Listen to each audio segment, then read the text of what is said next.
Hello class 10th board exam 17 Feb, वो भी maths का। डर लग रहा है क्या? बिल्कुल मत डरो, क्योंकि मैं और आप मिलके मैथ्स के पेपर को सबसे आसान बनाएंगे। अभी मैं यहाँ पर 20 क्वेश्चन करने वाला हूँ। ये 20 question tick the correct option है जो आपको सेक्शन ए में देखने को मिलेंगे। ये मोस्ट रिपीटेड क्वेश्चन है, मोस्ट इंपॉर्टेंट क्वेश्चन है। ये क्वेश्चंस आपके सारे चैप्टर्स का रिवीजन करवा रहा है, साथ में जिस ट्रिक्स के साथ में मैं इसको सॉल्व कर रहा हूँ, जिस वजह से इसमें टाइम कम लगेगा और मिस्टेक होने के चांसेस बिल्कुल जीरो हो जाएंगे। क्योंकि सबसे बड़ी प्रॉब्लम स्टूडेंट के साथ में ये आती है कि सेक्शन ए में उसका सबसे ज़्यादा टाइम कंज्यूम होता है और सबसे ज़्यादा मिस्टेक्स होती है, जिस वजह से आगे का पेपर उसका पूरा डिस्टर्ब हो जाता है। अगर आपकी शुरुआत ज़बरदस्त हो जाए तो समझ लीजिए पूरा पेपर आप 100% बढ़िया करके आओगे। तो शुरू को अच्छा बनाने के लिए सेक्शन ए को समझते हैं ट्रिक्स के साथ में। चलिए स्टार्ट करते हैं। ध्यान समझना, पहला क्वेश्चन क्या कहा गया है। फर्स्ट क्वेश्चन में आपसे बोला गया है the graph of quadratic polynomial P x. Polynomial x में है, यानी कि इसके अगर जीरोस निकालेंगे तो हमें एक्स वालों को देखना पड़ेगा और पास थ्रू पॉइंट, पहला पॉइंट, सेकेंड, ये आपको 4 पॉइंट दिए गए हैं, जीरोस फाइंड करना है। तो हम लोग जीरोस यानी कि एब्सिसा की वैल्यू देखेंगे। इस क्वेश्चन में क्यों एब्सिसा देखेंगे? क्योंकि पॉलिनोमियल एक्स में है। तो एब्सिसा देखा -6, इधर जीरो है, -6 और +6। तो यहाँ पर जीरोस क्या निकल के आएंगे? -6, पहला जीरो देखो ये निकल के आया, दूसरा जीरो ये निकल के आया, -6 और +6, ऑप्शन डी यहाँ पर आपको मिलना है। बात समझ में आ गई आपको? नेक्स्ट क्वेश्चन समझते हैं। फाइंड द वैल्यू ऑफ के की वैल्यू निकालनी है और दो लीनियर इक्वेशन यहाँ पर दी गई हैं। लीनियर इक्वेशन यहाँ पर दो गिवन है और कहा गया इनकंसिस्टेंट। इनकंसिस्टेंट का मतलब क्या? पैरेलल लाइंस, नो सॉल्यूशन और इनकंसिस्टेंट। इसका मैंने रूल बताया था PNI। तो इनकंसिस्टेंट में क्या होगा? A1/A2 equal to V1/V2 is not equal to C1/C2। तो हम लोग A1/A2 यानी कि A1 3, A2 6 equal to A1/A2, V1 कितना है -k और V2 कितना है +10। 2 3 जा 6, 2 5 जा 10, 3 1 जा 3, 5 1 जा 5, 5 डिवाइड का मल्टीप्लाई में जाएगा और माइनस दे देंगे, तो माइनस का 5, ऑप्शन बी इज करेक्ट। आप साइन को भी देखते चलिएगा ध्यान से। विच of the following statement is not true? हमें क्या बताना है, कौन सा सही नहीं है। सीधे ऑप्शन देखने में मिल गया from a point inside a circle. Circle के अंदर पॉइंट से क्या टेंजेंट बनती है? गलत है ना। टेंजेंट कहां से बनती है? सर्किल पर पॉइंट हो, जैसे ये पॉइंट लिया तो टेंजेंट यहीं से तो बनेगी। ये क्या कह रहे हैं, सर्किल के अंदर हो तो टेंजेंट बनेगी। No, option D is according to question not true. Next question क्या कहा गया है? Question number 4। नेक्स्ट क्वेश्चन में आपको बताया गया है nth टर्म आपको गिवन है और निकालना है कॉमन डिफरेंस। nth टर्म यानी कि a गिवन है, कॉमन डिफरेंस का फॉर्मूला क्या होता है? Common difference equal to a2 - a1, यानी कि ये nth टर्म यहाँ पर 2 रख दे, 7 2 जा 14, 14 में से 4 जाएंगे तो बचेंगे 10, माइनस 1 रख दें, 7 1 जा 7, 7 में से 4 जाएंगे 3, 10 में से 3 माइनस करेंगे आ जाएगा 7, option A is correct. Next question ध्यान से समझते चलना कितना इजी तरीके से हो रहे हैं। The radius of the base of right circular cone. Cone की रेडियस और स्फीयर की रेडियस 5 सेंटीमीटर गिवन है। वॉल्यूम ऑफ कोन, कोन का वॉल्यूम और स्फीयर का वॉल्यूम सेम है, तो कोन की हाइट को फाइंड करना है। देखो वॉल्यूम ऑफ कोन क्या होता है? कोन का volume 1/3 pi are square into H equal to कहा गया है volume of sphere 4/3 pi R cube. अब यहाँ पर समझना कि क्यों दोनों की रेडियस 5 दी गई थी, तो पाई 3 कैंसिल हो गए, आर स्क्वायर से आर स्क्वायर कैंसिल हो गए, एक आर बचा है और यहाँ क्या बची? हाइट। तो height is equal to 4r और r कितना है? 5, 4 5 जा 20, option B is correct. Next question को समझते हैं। नेक्स्ट क्वेश्चन में कहा गया है, ट्रिग्नोमेट्री का क्वेश्चन है, 4 साइन थीटा, इस पूरे की वैल्यू निकालनी है, राइट। इस पूरे की वैल्यू निकालनी है। ये यहाँ पर टेन थीटा इक्वल टू 5/2 है। मैं यहाँ पर सही कर देता हूँ, टेन थीटा आपको गिवन है 5/2 और वैल्यू निकालनी है 4 sine theta, 4 sine theta plus cos theta upon में 4 साइन थीटा माइनस का कॉस थीटा। इसकी वैल्यू फाइंड आउट करनी है, समझना। अब हम लोग क्या करें, एक लॉन्ग तरीका कि आप ट्राइंगल बना के सॉल्व करें, है ना, हाइपोटेनियस पाइथागोरस लगा के उसको निकाल के तब आप करें। इजी तरीका क्या है, ऊपर मैं कॉस से डिवाइड कर दूं, जब ऊपर कॉस से करूंगा 4 साइन अपॉन कॉस 10 हो जाएगा, तो आ जाएगा 4 tan theta plus cos theta upon cos theta 1 upon में sine upon cos, sine upon cos क्या होता है 10, 4 tan theta minus cos upon cos क्या हो जाएगा 1। अब हम लोगों को टेन थीटा की वैल्यू 5/2 गिवन है, 4 इंटू 5/2 प्लस 1 अपॉन में 4 इंटू 5/2 माइनस 1, 2 1 जा 2, 2 2 जा 4, 2 1 जा 2, 2 2 जा 4, 5 इंटू 2 10 प्लस 1 11, ऊपर 11 आ रहा है तो 11 वाला ऑप्शन सिर्फ ए दिख रहा है, तो option A is correct. Denominator भी चेक कर लेते हैं, 5 2 जा 10, 10 में से 1 जाएंगे 9, तो 11/9 इज करेक्ट। नेक्स्ट क्वेश्चन की तरफ मूव करते हैं। क्वेश्चन नंबर 7 में एक फिगर आपको गिवन है, इसमें पूछा गया है एंगल पीओक्यू यानी कि ये वाला एंगल निकालना है और एक एंगल 110, ये यहां से लेके यहां तक ये पूरा एंगल 110 गिवन है। अब हम लोगों को एक बात पता है कि रेडियस जो होती है वो परपेंडिकुलर होती है टेंजेंट पर। रेडियस यहाँ पर क्या है ओपी, टेंजेंट क्या है टीपी, पर परपेंडिकुलर है। इसका मतलब अगर हम लोग समझें तो हम लोगों को एक बात यहाँ पर निकल के आ गई कि ये इतना एंगल 90 डिग्री होगा, क्योंकि radius is perpendicular on tangent. तो ये जो एंगल बचा है, बचा हुआ एंगल 110 से हम लोग माइनस करते हैं, 110 पूरा है 90 चला गया, तो ये एंगल कितना बचा, 110 से 90 जाएंगे तो 20 बचा, तो ये आ गया 20 डिग्री। अब बात समझना, पी ओ क्यू एक ट्राइंगल है और ओपी और ओ क्यू रेडियस है, जो रेडियस सेम लेंथ की होगी एक ही सर्किल में है, तो ये 20, ये भी कितना आ गया 20। जब दोनों एंगल 20 आ गए तो ट्राइंगल के तीनों एंगल का सम 180 डिग्री होता है। 180 डिग्री से 20 प्लस 20 40, 180 से 40 माइनस करेंगे तो आ जाएगा 140, ऑप्शन सी इज करेक्ट। बात समझ में आ गई आपको।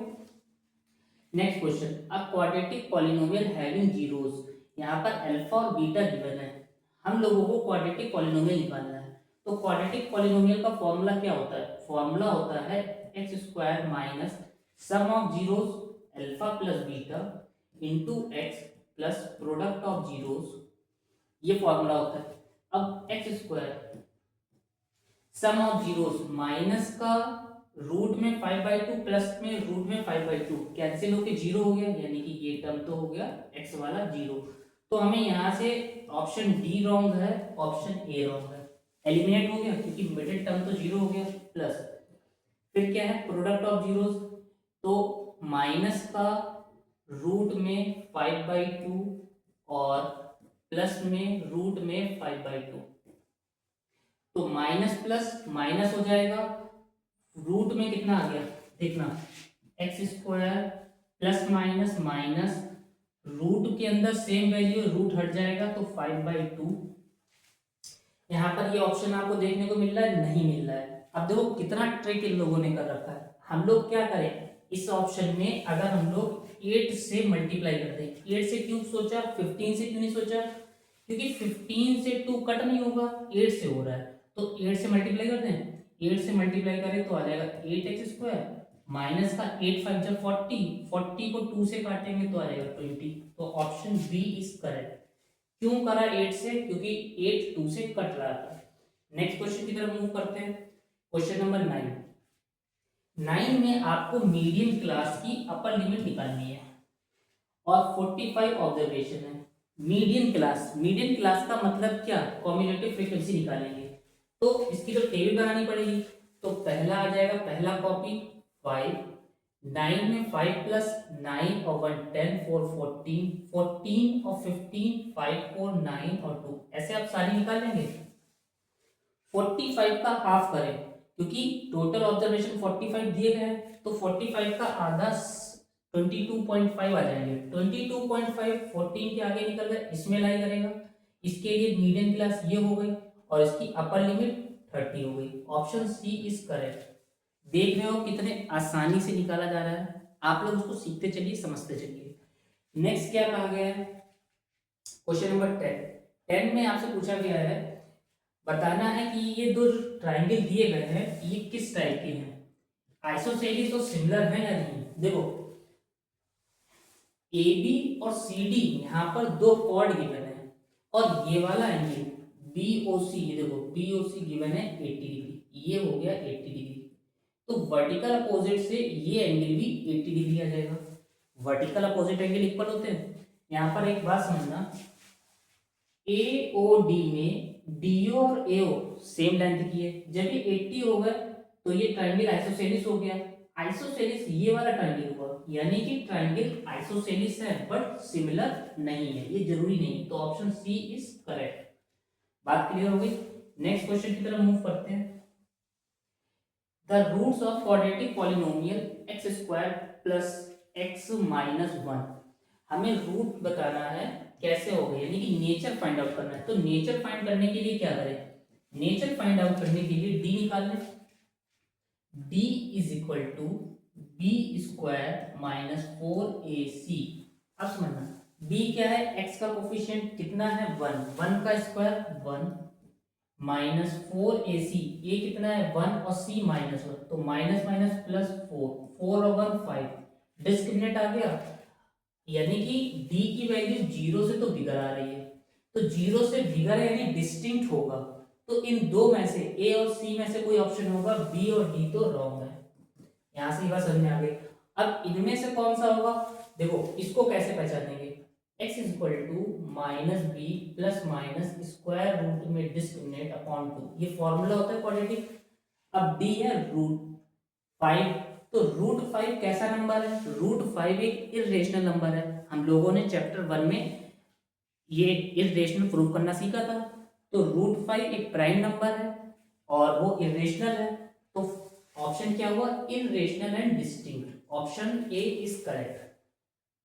थीटा आपको गिवन है, यहाँ पर अगर टेबल लेना तो बहुत आसानी से हो गया, 3 tan थीटा निकालो, tan 30 डिग्री की वैल्यू 1/√3, तो 3/√3। Option C is correct. Next question की तरफ मूव करते हैं। नेक्स्ट क्वेश्चन यहाँ पर है, volume of solid hemisphere, volume hemisphere का दिया गया है। तो वॉल्यूम होता है 2/3 पाई आर क्यूब। क्या होता है, 2/3 पाई आर क्यूब। कितना दिया गया है क्वेश्चन में, 396/7। ध्यान से देखना, क्या निकालना है, total surface area. Total surface area का मतलब 3πr² निकालना है। रेडियस पता है नहीं, लेकिन यहां से हम लोग रेडियस निकाल लेंगे और इसमें पुट कर देंगे। देखना 2/3 इंटू पाई की value 22/7 into r cube equal to 396/7।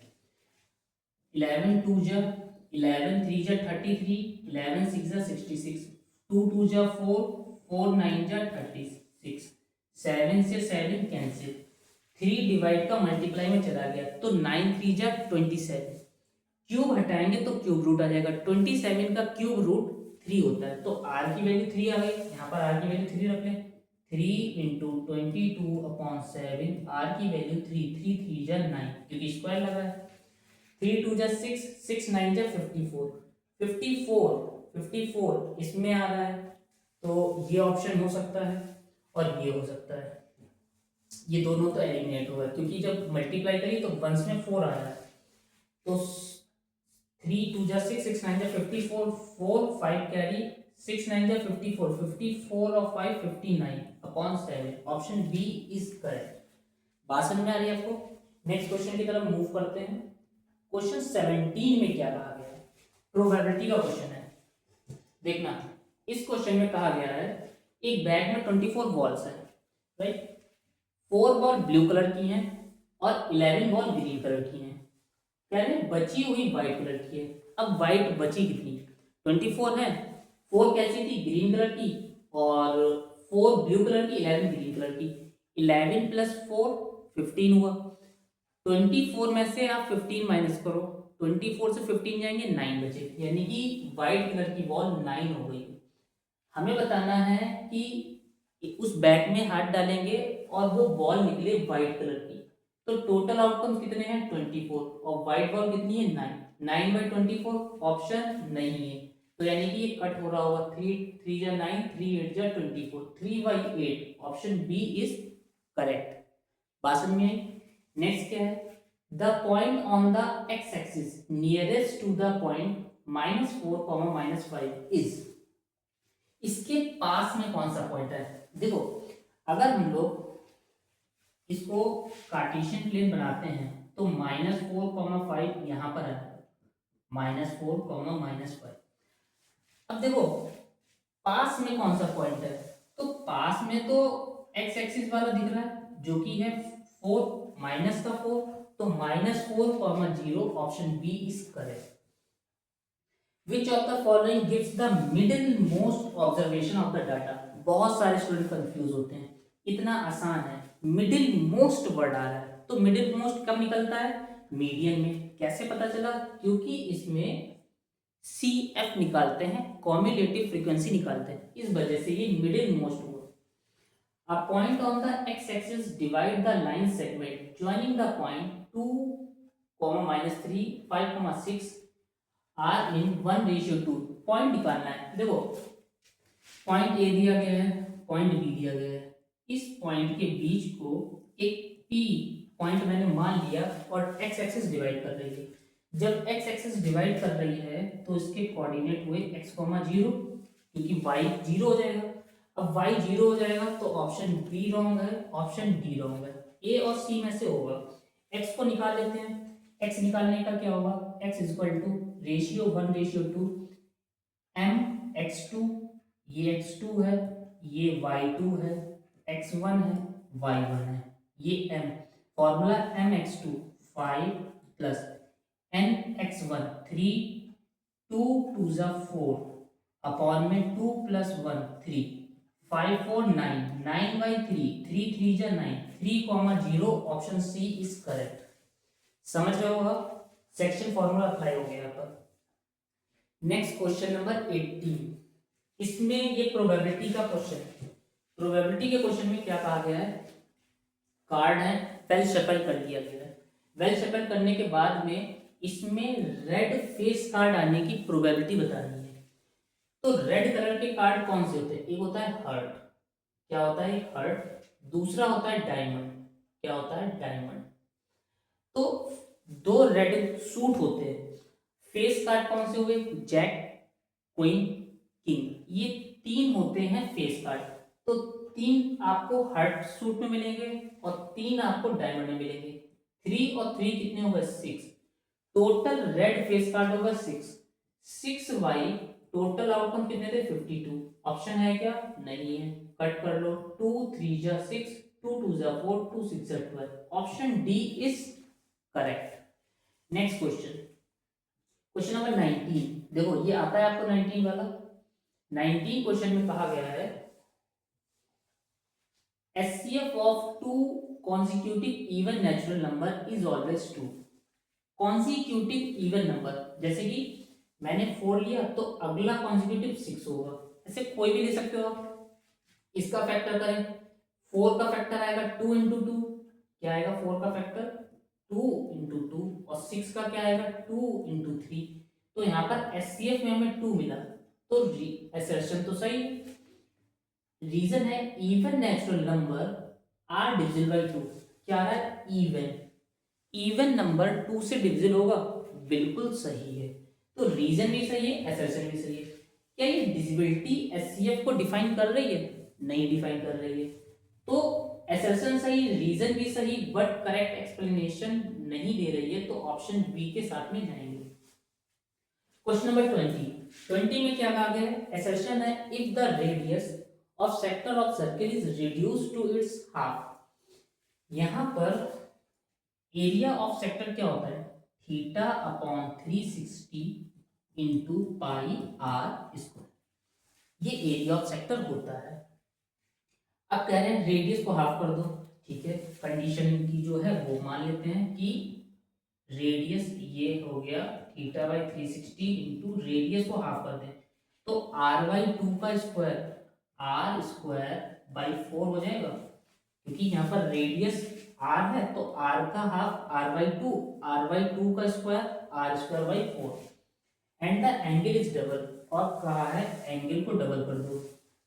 तो कह रहे हैं सेक्टर सेम रहना चाहिए, यानी कि जो ये आ रहा है वही ये है। चेक कर लेते हैं, 2 2 जा 4, इसमें तो पूरे के अपॉन में देखो 1/2 और ये आ रहा है theta upon 360 into pi are square. तो हमें यहाँ पर क्या देखने को मिल रहा है कि जो पहले वाला था उसका हाफ हो रहा है। पहला ये था ना theta upon 360 pi are square, उसका क्या हो गया हाफ, और ये क्या कर रहे हैं सेम। तो असर्शन यहाँ पर क्या हुआ? Wrong, assertion is false. Assertion जब फॉल्स हो गया और रीजन है ट्रू, तो ऑप्शन कौन सा बन गया? डी। क्लियर होगी बात? ये 20 क्वेश्चंस हम लोगों ने कितने आसानी से करे, इसमें मैंने ट्रिक्स को यूज करा है। अब बिल्कुल मत डरो मैथ के पेपर को लेके, बस जो इंपॉर्टेंट चीजें मैं करवा रहा हूं उसको आप रिपीट करते चलो। इसमें सिर्फ ये क्वेश्चंस 20 नहीं हुए हैं, इसमें आपके बहुत सारे कॉन्सेप्ट क्लियर हुए हैं, बहुत सारी चीजें इसमें मैंने अलग तरीके से करने की कोशिश करी है जो आपको बहुत आसान लगे, क्योंकि सेक्शन ए में सबसे ज्यादा गलती होती है, वो गलती आपकी पूरे तरीके से फिनिश हो जाए। ठीक है, चलो मिलते हैं नेक्स्ट एक और इम्पॉर्टेंट क्लास के साथ में, और इसको अपने फ्रेंड के साथ में शेयर भी कर दिया करो। Right, all the best.